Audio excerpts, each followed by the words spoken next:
Right now on News 8 at 10. It looked like there was a big dust storm coming there. Smoke filling the sky over Bettendorf as firefighters battle the flames. What we know tonight about this massive structure fire and a deadly shooting in West Davenport. Not something we expected to have on the first few months living here. Neighbors in shock as the investigation continues tonight. Plus, regional trends are still moving in the wrong direction. Illinois grappling with the second surge of COVID-19. The new restrictions taking effect today in our area. News 8 at 10 starts right now. Now from WQAD, this is News 8 at 10. Good evening, everyone, and thank you so much for joining us for News 8 at 10, an active Sunday in the Quad Cities. I'm Luke Cleary. A lot to get to tonight, but starting off with breaking news out of Davenport, where police are investigating after someone was shot at Chuck E. Cheese off Kimberly Road in Davenport. It happened at around 7:30. Davenport police and the Scott County Sheriff's Office responding to the scene. Limited details from police right now. We're not sure who the shooting victim is, but police do tell us it was at least not a young child. The victim's condition also not being released at this time. No arrests have been made. The investigation is ongoing. Tonight, we'll continue to follow this breaking story on Good Morning Quad Cities and at WQAD.com. New details in a deadly Davenport shooting this morning. The Davenport Police Department has identified the victim as 19-year-old Levanta Baker, who was discovered at the scene of a shots fired call at 11 a.m. on 2nd Street between Lincoln and Elmwood. Police say that after initial medical attention was provided on scene, he was pronounced dead. Neighbors and those who appeared to know the victim consoling one another and speaking with police at the scene. Witnesses say, though, that this kind of thing is not typical for their neighborhood. Pretty much all the neighbors were out on their decks and on their porches, and we all just kind of looked and was just all dumbfounded. I don't think anybody realized what exactly happened. Davenport police say detectives are investigating and are asking for anyone with information to call them or submit a tip to the QC Crime Stoppers.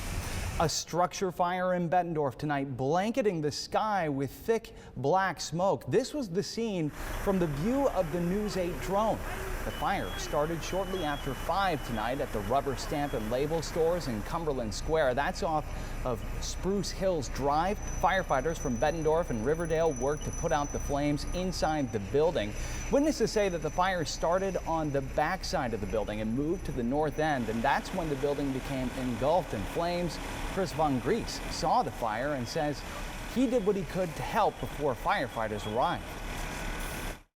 First of all, I've never seen a fire in real life, so I was worried that there might be somebody in there, and then I was just amazed by the amount of smoke and how fast it was going.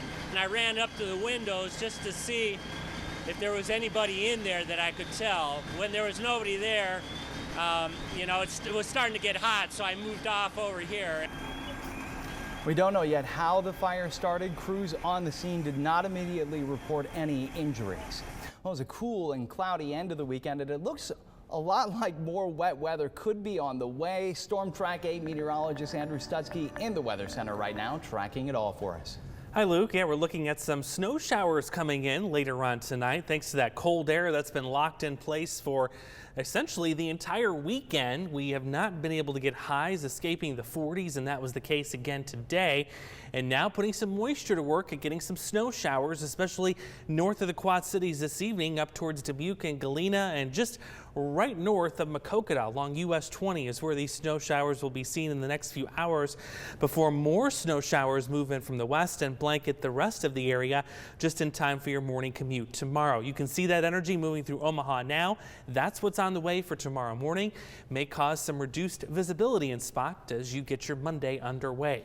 Temperatures right for snow as we're sitting near freezing, if not just slightly above, and enough dry air in place that this all will fall as snow as we head through the morning hours. We're at 35 degrees now. We'll stay close to freezing. The good news is I don't expect much of an accumulation on the pavement surfaces, but certainly some of us could be waking up to some grassy accumulation of the snow. We'll track in where that accumulating snow is likely to stick, and then when temperatures are set to rebound, we got more 60s ahead. Finally, some warmth. We'll track in its arrival coming up. All right, thanks, Andrew. Beginning today, counties in northwestern Illinois are under stricter safety measures, and this comes after more than 2 weeks of rising positivity rates in the region. News 8 Shelby Kluver went to Rock Falls to find out what new measures are being put in place and how one local bar owner feels about it. Normally, our bar is full at this point in time. In Whiteside County, 20 days of rising COVID-19 positivity rates have meant plummeting business for one local bar. Nick's makes money when it's elbow to elbow, and you can't do that now. Kyle Sanders owns Nick's Tap in Rock Falls, Illinois.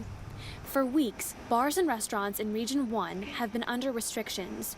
No indoor service, tables spaced 6 feet apart, and they must close at 11 p.m. I'm at probably 75% to 80% lower this time of year from last year. Beginning Sunday, Region 1 is moving to Tier 2 restrictions.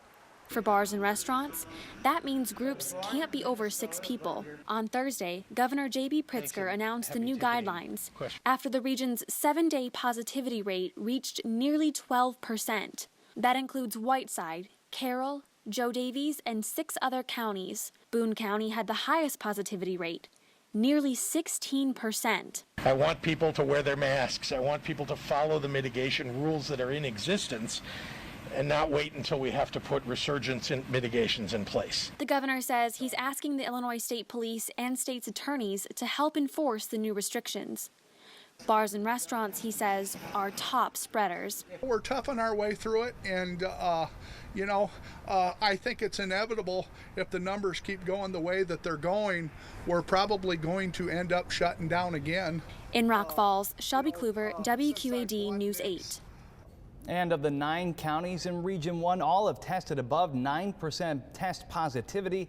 Elsewhere in Illinois, Regions 5, 7, and 8 are also under enhanced restrictions, and that includes Southern Illinois, Will and Kankakee counties, and Kane and DuPage counties. Rock Island County hitting a grim milestone this weekend as we look at COVID by the numbers tonight. County health officials announcing today the 100th Rock Island County resident has died from coronavirus, a man in his 70s who had been hospitalized. This in addition to 50 new cases reported today. 26 Rock Island County COVID patients remain in the hospital tonight. In Iowa, more than 1,200 COVID cases added to the state website in the past 24 hours. 77 of those additional cases in Iowa are in Scott County, and positivity continues climbing, now at nearly 12.5%. This wave of COVID cases isn't just shutting down businesses and restricting gatherings. It's also putting more strain on area hospitals and clinics. News 8's Jim Mertens talked with the head of Community Health Center, and he says that people need to take action now to prevent the medical system from being overwhelmed. It's been a sobering message this week from the governor of Illinois. Regional trends are still moving in the wrong direction. In region after region, mostly the rural areas and suburbs of Chicago and St. Louis, the percentage of people testing positive for COVID-19 is rising. And that means hospitalizations are also rising. We're seeing a rise in sickness that is serious enough to land people in the hospital, and we know that's very serious if they're getting there for COVID. It's part of a second wave of the coronavirus, with infections surpassing what we've seen before. We are now headed into a peak that is beyond, potentially, where we were in March and April. And the promise of a vaccine, a silver bullet before the end of the year, now seems a pipe dream. Vaccinations, once they arrive, will take many, many months at the minimum to actually get into the arms of the people of Illinois. And until then, health experts say people must mask up, socially distance from other people, and avoid COVID-19 hotspots. From our staff, though, some of the things that they're most concerned about is,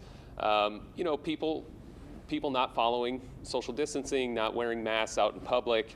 They are here to serve and treat people that come in contact with COVID, and it's frustrating when we see that in the community. If you thought the spring was tough and the summer was restrictive, it may be just a preamble to what this winter will bring. We are continuing to see increased cases, increased hospitalizations, and increased deaths. We really anticipate we're going to be in this mode, and we're planning to be in this mode until at least summer of next year. Bowman says Community Health is using telehealth services more to treat patients without having them enter any of its area clinics. He says the growing use of telehealth services might be a lasting legacy from this pandemic.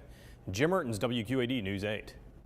And Community Health Care is also offering flu clinics at its Quad City locations every day. The Rock Island Flu Clinic opens tomorrow at 1. Other clinics are open later this week in Rock Island, Moline, Davenport, and East Moline. And still ahead tonight, President Donald Trump and former Vice President Joe Biden's campaigns crisscrossing America.